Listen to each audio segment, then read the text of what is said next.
All perceived blocks or obstacles are not external physical barriers, but are internal psychological constructs. The belief that you are blocked is a product of your mind's resistance, not an objective reality. This is a subtle and powerful distinction. When you say, "I'm blocked in my career," you are not describing a physical wall in your office.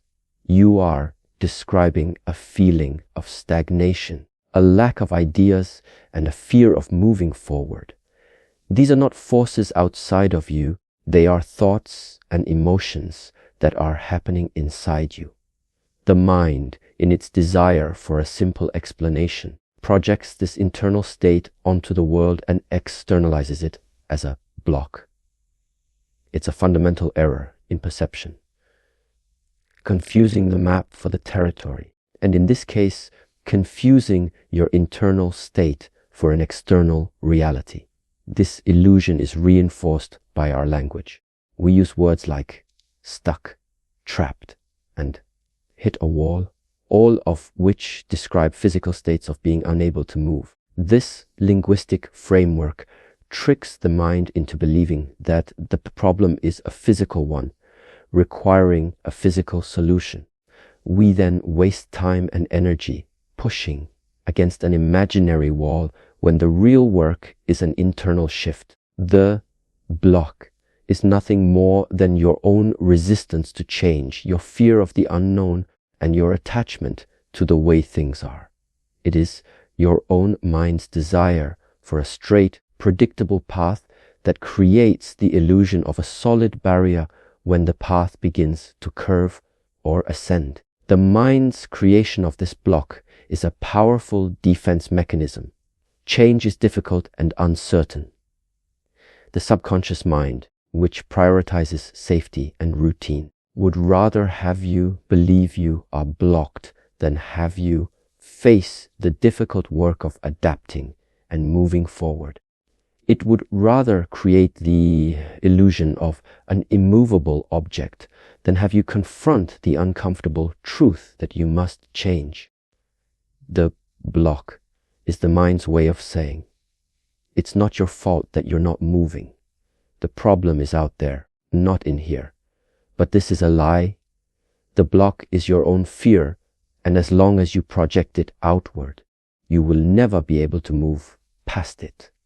To understand this, you must learn to listen to your body, not just your mind. Your mind may say, "I am blocked," but your body knows the truth. Is your blood flowing? Is your breath moving? Can you stand up and take a step? If the answer is yes, then there is no physical block. The block is in the mental narrative, the story you tell yourself. The feeling of being blocked is the tightening of your muscles, the shallowness of your breath, the anxiety in your chest. These are not signs of an external obstacle. They are manifestations of your internal resistance. By becoming aware of these physical sensations, you can begin to see the block for what it truly is, a state of internal tension that you created yourself. The freedom from this illusion comes with the realization that your path is not an external road that can be shut off. Your path is your own movement. As long as you can move your body, you are on a path. The path may not be what you expected. It may require you to go in a different direction, but it has not been blocked. Nothing outside of you can stop your forward motion. The only thing that can stop you is the belief that you are stopped. By acknowledging that the block is a psychological construct, you take back your power and the illusion begins to dissolve, revealing the fluid and adaptable path that has always been there, waiting for you to move. The body, unlike the mind, is a natural model of continuous movement and flow. Blood, breath, and cellular change are always in motion. By observing and emulating this natural state, you can overcome the mind's illusion of stasis. Your mind can create a static image of a block and tell you that you've hit an immovable object. But your body, in its wisdom, knows no such thing. The heart beats, the lungs expand and contract, and countless biological processes continue unabated, even when you are mentally convinced that you are stuck. This relentless, effortless motion is the fundamental reality of your physical being. By tuning into this, you begin to see that the feeling of being blocked is just a mental overlay on a physical system that is always moving. This principle is a core part of many ancient traditions that emphasize physical practice as a path to psychological clarity. They teach that the body holds the truth that the mind can obscure. The practice of meditation or a martial art is not just about physical exercise, it's about learning to embody the very principles of flow and non-resistance. The mind can be noisy, filled with fears and doubts, but the body simply acts. When a person performs a movement with perfect form, their mind is not thinking about the block of resistance. It is feeling the energy, adapting, and flowing through it.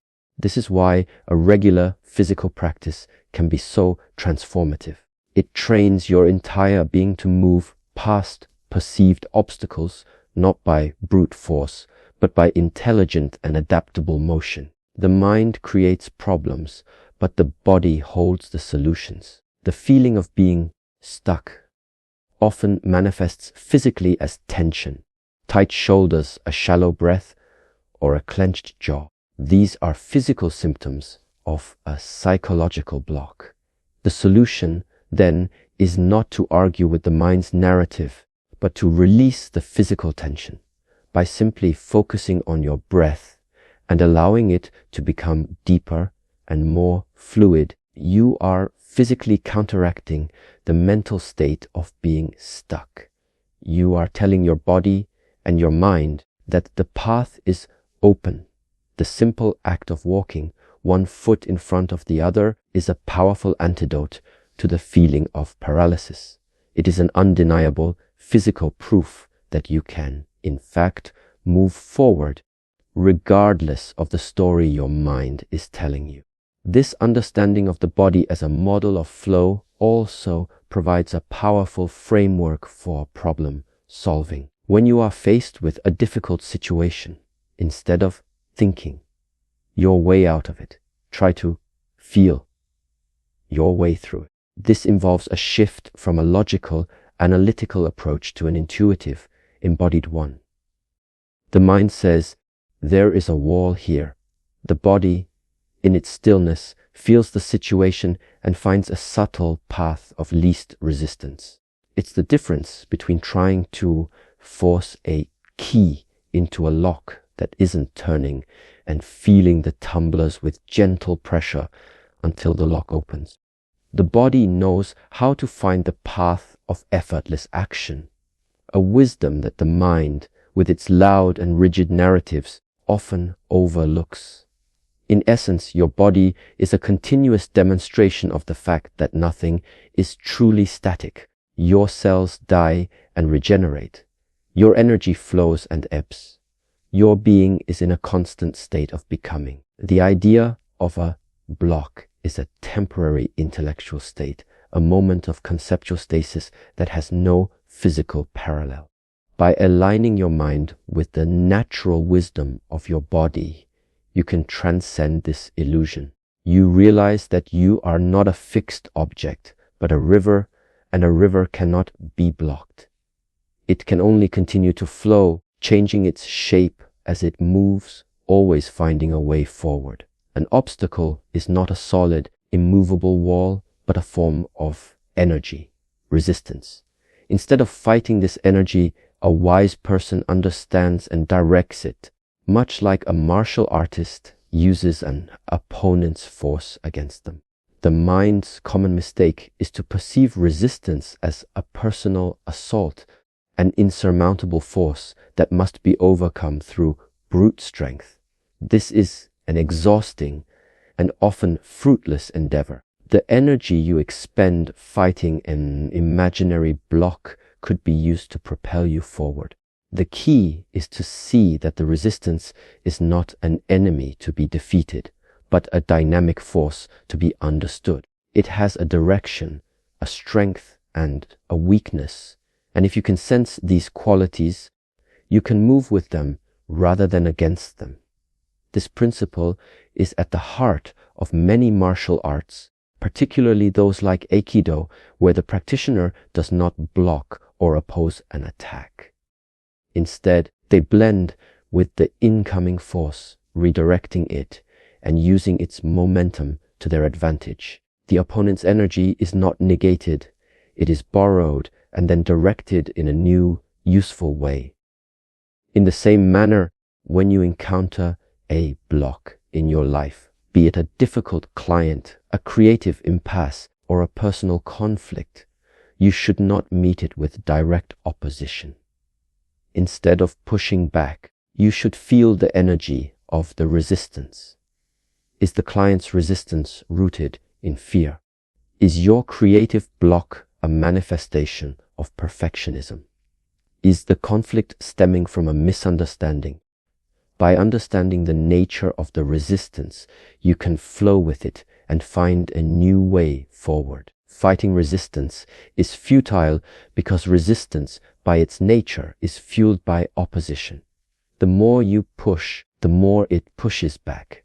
This creates a cycle of struggle that drains your energy and leaves you feeling exhausted and stuck. Consider the mental energy you spend agonizing over a problem. That mental struggle creates more tension and solidifies the feeling of being blocked. However, when you stop fighting and simply observe the resistance, you create a space for new possibilities. By releasing the need to win or break through, you can access a different kind of wisdom. One that is intuitive and strategic rather than aggressive and confrontational. This is the path of effortless action, where your energy is not wasted on a pointless struggle, but is conserved and directed toward a productive outcome. This shift from fighting to flowing is an act of surrendering control in order to gain a different kind of power. It's a recognition that you cannot force the world to conform to your will. Instead of demanding that the obstacle disappear, you adapt your movement to the reality of the obstacle. For example, if your career path is blocked by a lack of opportunity in your desired field, fighting that reality is a waste of time. A more strategic approach would be to feel that resistance and ask, where is the energy moving? What other fields are growing? What new skills can I acquire to move with this new flow? This is the wisdom of the river that flows around the rock instead of trying to move it. Ultimately, your success in navigating life's challenges depends not on your ability to overpower resistance, but on your ability to work with it. The perceived block is a teacher. It is telling you where your path needs to change, where your strategy needs to evolve, and where your own energy is being misdirected. By embracing resistance as a form of energy to be directed rather than a force to be fought, you become a master of your own movement.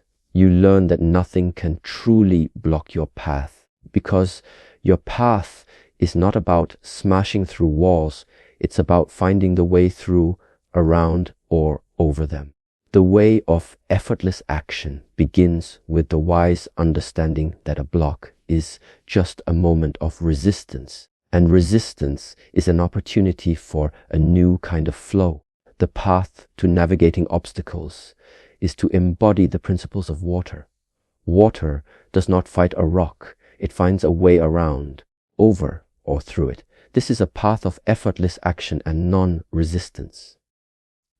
The mind, with its rigid, linear logic, tends to see a block as an immovable force that must be met with equal and opposite force. But water, with its fluid wisdom understands that strength lies not in rigidity, but in adaptability. A great flood can carve canyons through solid rock, not by meeting it head on, but by relentless, unyielding flow that finds and exploits every tiny weakness. This is the ultimate lesson to overcome a seemingly solid obstacle. You must become like the most flexible and yielding of all elements. This way of water is a profound shift in mindset from a confrontational approach to a harmonious one. When you are confronted with a problem, you can either push against it, which is the path of struggle and exhaustion, or you can find the path of least resistance. The latter is not a sign of weakness, it is a sign of intelligence. To find the path of least resistance is to recognize that energy is a finite resource. Why waste it on a fruitless struggle? Instead, you redirect your energy not into the fight, but into finding the alternative route. This could mean stepping back from a project that is not working, reassessing your goals, or acquiring new skills to bypass the current obstacle. The goal is not to prove you are stronger than the problem, but to demonstrate that your adaptability is greater than the problem's rigidity. Embracing the way of water also frees you from the tyranny of needing things to be a certain way. Our minds often create a rigid blueprint for our lives, a perfect plan for how our career, relationships, and goals should unfold. When reality inevitably diverges from this plan, we perceive it as a block. Water, however, has no fixed blueprint. It simply flows downward, following the contours of the earth, adapting to every change in the terrain. This is the model you must adopt. Your path is not a pre-drawn line. It is an unfolding journey. The obstacles you encounter are not mistakes in the plan. They are simply the terrain, and your task is to navigate it with grace and adaptability. The principle of non-resistance is central to this approach. It is not about passive resignation, but about active, intelligent yielding. When water hits a dam, it doesn't despair. It pools, its pressure building until it finds a crack or spills over the top. This is an act of incredible power born from patience and non-resistance. In your life, this might mean a period of quiet reflection and patience when you are faced with a block. Instead of forcing a solution, you allow your own energy to pool, gathering strength and wisdom until the correct path, the crack in the dam, reveals itself. This is the power that comes from a lack of struggle. Ultimately, the way of water teaches you that your path is not defined by the obstacles you encounter, but by your response to them. A block is only a block if you stop moving, if you continue to flow, to adapt, to seek the path of least resistance. Then no obstacle can truly stop you. You become the force that defines the path rather than being defined by the obstacles on it. By embodying the qualities of water, patience, fluidity, and unyielding persistence, you transform the concept of a blocked path into a contradiction in terms. The idea of a blocked path comes from the false belief that one's journey should be a straight, linear progression.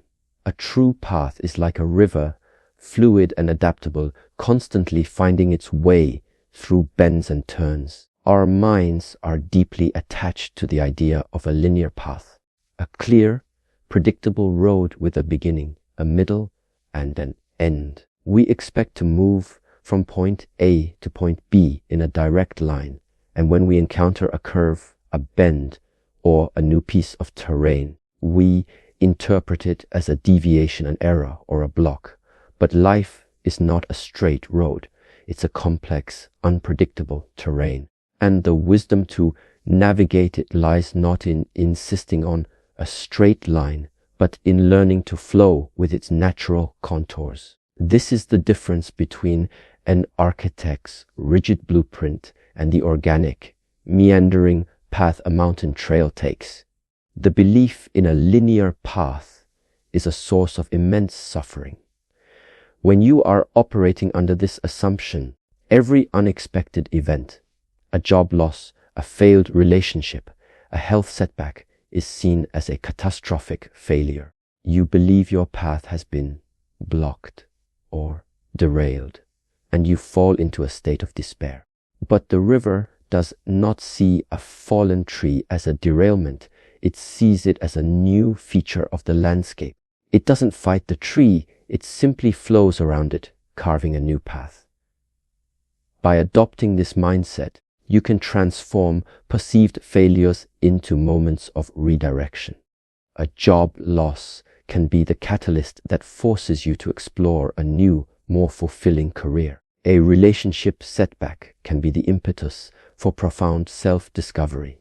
These are not blocks. They are natural bends in the river of your life. Furthermore, a rigid, linear mindset prevents you from seeing new opportunities. When your focus is fixed on one single predetermined destination, you are blind to all the other beautiful and meaningful things that lie just off your chosen road. The person who insists on walking a straight line will miss the hidden waterfall, the ancient grove, and the unexpected vista. A life lived like a river is open to discovery. It welcomes the unexpected detour, the winding trail, and the chance encounter. These unplanned moments often contain the very essence of growth and fulfillment, but they can only be found by a person who is willing to abandon their rigid plan and embrace the fluid nature of their journey. The illusion of a straight path is also a powerful source of impatience. We want to get to the end of our journey as quickly as possible, and we resent anything that slows us down. That is the number R. This impatience prevents us from learning the lessons that are embedded in the bends and curves of our path. A difficult period of struggle, for example, is not a block to be bypassed. It's an essential training ground where you build resilience, gain wisdom, and develop character. By rushing through it, you would miss the most important part of the journey, the transformation of your own being. The river knows that it must follow the terrain, and in doing so, it slowly, patiently, and unyieldingly shapes the world around it. In essence, your path is not a fixed line you must follow, but a dynamic flow you must embody. The concept of a blocked path is an intellectual error, a misinterpretation of a natural process. Nothing can block your path because your path is not an external road. It is a continuous movement, an ongoing process of adapting and flowing. By releasing the need for a straight line and embracing the way of the river, you find that every obstacle is simply a new opportunity for movement. Your life becomes a journey of effortless action, where you are not defined by the obstacles in front of you, but by your beautiful and unyielding ability to flow. When you have a high aim, the suffering and hardship of life are no longer pointless. They are transformed into the crucible that forges your character. The pain is not an obstacle to your journey. It is a necessary part of the process of becoming stronger and more capable. This is perhaps one of the most profound and liberating ideas you can ever internalize. The default human response to suffering is to see it as a random, unjust assault, a cosmic punishment that proves the world is malevolent and that life is not worth living. This perspective makes you a perpetual victim, a person who is defined by the bad things that happen to them. But when you aim at a high ideal, you voluntarily accept suffering as a part of the bargain. That is the number R. You understand that the friction of hardship is what makes you a sharper, more resilient instrument of good in the world. Think about the mythological hero. The hero's journey is not a walk in the park. It's a descent into chaos and a confrontation with monsters. The hero endures betrayal, pain, and loss, but these experiences don't destroy them. Instead, they are the very things that temper their resolve and sharpen their skills. The pain is the price of admission to a more meaningful life. It's the fire that burns away the dross of your old, weak self, leaving behind a stronger, more noble core. This is not a romanticization of pain, but a sober recognition of its function. Just as a blacksmith uses fire to shape metal, a high aim uses suffering to shape your character. It's the difference between being a victim of circumstance and an active participant in your own forging. Furthermore, this perspective on suffering is the only real defense against resentment and bitterness. If you believe that you are suffering for no reason, it is almost impossible not to become angry and hateful. You will look at the world and see its inherent injustice, and you will begin to resent not only others, but existence itself. This resentment is a powerful poison that will corrupt your soul and make you into the very thing you despise. But if you have a high aim to be a truthful, responsible, and good person, then the suffering you encounter can be framed as a challenge to your commitment. The pain of a betrayal becomes a test of your resolve to remain truthful, even when others are not. The hardship of a lost job becomes an impetus to find new ways to create value in the world.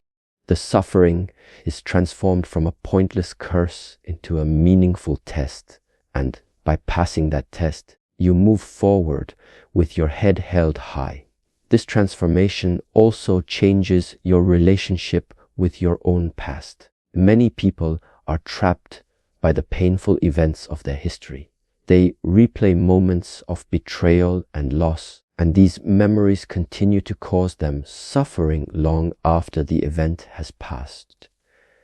But when you have a high aim, you can begin to redeem your past. You can look back at the suffering you endured and see how it contributed to the person you are now.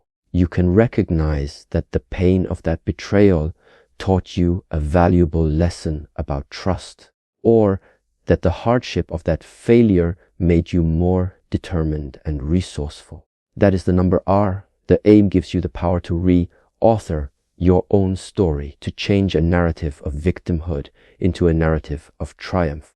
This act of redemption is one of the most powerful things a human being can do. In essence, your aim allows you to harness the destructive power of suffering and turn it into a creative force. It gives you a reason to endure and a direction to move in when everything feels like it is falling apart. It's the thing that saves you from the hell of pointless suffering and leads you to the heaven of a meaningful life. The pain is not going to go away, but its purpose can be changed. And that change from pointless to purposeful is the difference between a life of despair and a life of courage. The very concept of being blocked is an intellectual error. The mind creates the block, but the body knows only how to move. The solution is to get out of your head and back into the physical sensation of continuous forward motion. This is a crucial distinction. The mind can generate a static, unmoving narrative of an obstacle, convincing you that you are trapped and powerless. It is a story told in the abstract. However, that your physical reality is one of constant change and motion. Your cells are dying and regenerating. Your breath is flowing in and out. Your heart is beating. The feeling of being blocked is the mind's rigid story clashing with the body's fluid reality. The solution is not to intellectualize the block, but to bypass the mind's story and reconnect with the body's natural state of flow. This disconnect between mind and body is a fundamental source of suffering. The mind desires control, order, and predictability. When it encounters a situation that is chaotic, unpredictable, or doesn't conform to its plan, it throws up a conceptual wall and calls it a block. The body, on the other hand, is built for adaptation. It can climb, crawl, bend, and move in countless ways that the mind, in its fear, may not even consider. The feeling of being stuck is the physical manifestation of the mind's paralysis. It is a state of psychological stasis, and the only way to break it is to use the body to re-establish forward momentum. This is why a simple act like taking a walk or cleaning a room can be so transformative. It is a physical act that proves the mind's story of immobility is a lie. This principle suggests that the path to a meaningful life is not one of abstract thought, but of embodied action. You don't think your way out of a block, you move your way through it. This is why many spiritual and martial arts traditions place such a strong emphasis on physical practice. They understand that to quiet the chattering, fearful mind, you must engage the body in purposeful action. The act of sitting in meditation is not just an intellectual exercise, it is a physical commitment to stillness that allows you to observe the mind without being consumed by its stories. Similarly, a repetitive physical task like chopping wood or washing dishes can serve as a form of meditation, grounding you in the present moment and reminding you of your fundamental ability to act and move. The trap of the intellectual block is that it leads to an endless loop of analysis and overthinking. You can spend days, weeks, or even years trying to figure out a problem when the real solution lies in taking one small physical step. This is the difference between an architect designing a building in their head and a builder laying the first brick. The block dissolves when you stop analyzing it and start acting on it. The path is revealed not by a flash of insight, but by the physical act of walking it. The very act of forward motion, no matter how small, disrupts the mind's static narrative and replaces it with the dynamic reality of progress. In essence, the block is an intellectual fiction, and your body is the truth. The solution to feeling blocked is not a more complex theory, but a simpler action. It is a rejection of the mind's paralysis in favor of the body's inherent wisdom of movement. By getting out of your head and back into the physical world, you can dissolve the illusion of the block and reconnect with the flow of your own life. You realize that you were never truly stuck, you just forgot how to move. The block is a mental error, and the solution is to get out of your head and back into the physical sensation of continuous forward motion. This is the ultimate act of rebellion against the mind's paralysis. When the mind creates a static narrative of a block, it's telling you a story of immobility. This story, while compelling, has no basis in your physical reality. Your body knows only how to move. It's a system built for action and adaptation. By re-engaging with the physical world, you are directly challenging the mind's illusion. The simple act of putting one foot in front of the other is a powerful counter narrative that proves the mind's story of being stuck is a lie. This is a fundamental principle of overcoming psychological obstacles. You don't think your way out of a problem. You move your way through it. The trap of the intellectual block is that it leads to an endless loop of analysis and overthinking. You can spend days, weeks or even years trying to figure out a problem from a purely conceptual standpoint. This mental churning only solidifies the feeling of being trapped. The solution lies in bypassing the mind's rationalizations and reconnecting with your body's inherent wisdom. For example, if you are experiencing a creative block, instead of sitting at your desk and staring at a blank page, you could go for a walk, work in the garden, or clean your space. These physical activities don't directly solve the creative problem, but they disrupt the mental stasis and allow new ideas to emerge.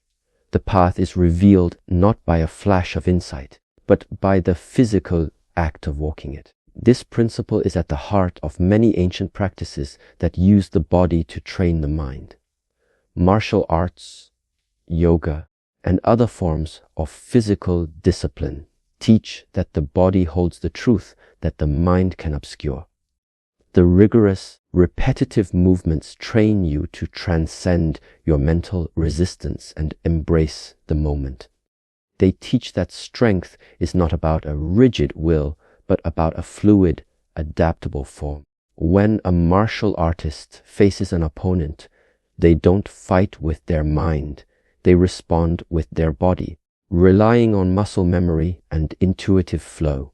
This embodied wisdom is far more powerful than any intellectual strategy.